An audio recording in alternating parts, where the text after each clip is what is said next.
ഗ്രാമിക ന്യൂസിലേക്ക് സ്വാഗതം.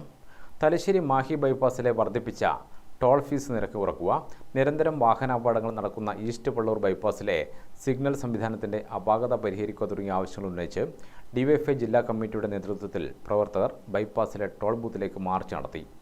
CPM ജില്ലാ സെക്രട്ടേറിയറ്റ് അംഗം കായരാജ് രാജൻ ഉദ്ഘാടനം ചെയ്തു. PM മകിൽ അധ്യക്ഷനായി.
ഈ വടക്കേ മലബാറിലെ ജനങ്ങൾ യാത്രക്ക് പൈസ കൊടുക്കേണ്ടി വരുന്നത് ഇതിവിടെ മാത്രമുള്ള ഒരു നിയമമാണ്.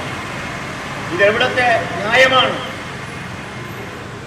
ഈ അന്യായം അവസാനിപ്പിക്കണമെന്നാണ് ഡിവൈഎഫ്ഐയും കേരളത്തിലെ യാത്രക്കാരും ആവശ്യപ്പെട്ടുകൊണ്ടിരിക്കുന്നത്. നമ്മൾ കണ്ടല്ലോ, ഈ പണി പൂർത്തിയാക്കാത്ത ദേശീയപാതയിൽ 6 പാതയിൽ വെള്ളം കയറുമ്പോൾ അതിന്റെ ദുർഗതി കാണുമ്പോൾ